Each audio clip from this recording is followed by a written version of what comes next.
বড় ভাই ইলেকশন তো আইসে গেল। আইসে গেলে আমি কি করব?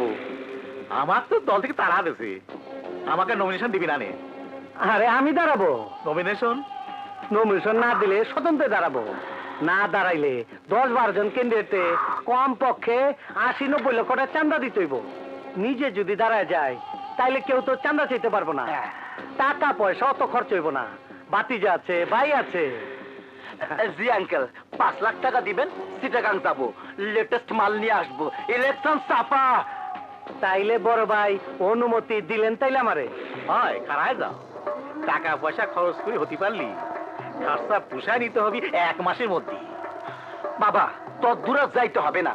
এই ইলেকশনের নামে যেই চান্দা কালেকশন হবে, খরচ কইরাও 20 লাখ টাকা পাইতে যাবে।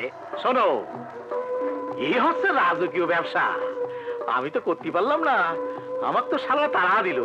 ওই, আমাকে একটু ভাত দিও। আসসালামু আলাইকুম বস। বাইরে চস কবে? এই তো তাই। গুরুত্বপূর্ণ আলোচনা করতাছি, এখান থেকে যা। জেলখানাতেন বাইরে ছিলাম, হাতে টাকা পয়সা নাই। যা এখান থেকে বাইরে। ঠিক আছে, যাইতাছি বস। নির্বাচনে আপনার পোস্টার ছাপাইবেন না? এইটার জন্য আমার লোক আছে, যা।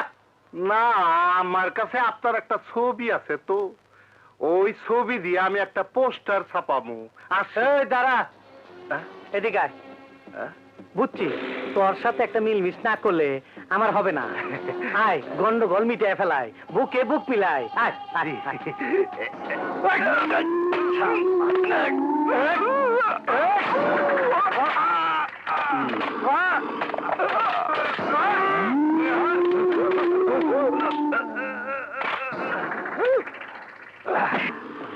কি করলে? এই শালা একটা চিটার, বহুদিন ধরে আমার জ্বালাইতেছে বড় ভাই। হিসাব নিকাশ মিটাই ফেলাইলাম। তাহলে ভালো। এই শালারে দইরা গোলসান লেগে ফেলাই দে, যা। বয়ন বড় ভাই। শালারে খায়া ফেলাইলাম। তুমি এই যে সিপ দিয়ে মানুষ মেরে ফেলো, ওই সারার পুলিশকে একটা সিপ দিতে পারো না?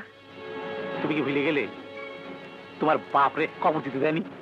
কি যে কোন বড় ভাই, ও আমার কলজাটা ফুটা করে দিচ্ছে, টিপ দিলে রক্ত বাইরে হয়। তাই করো না তো কিছু।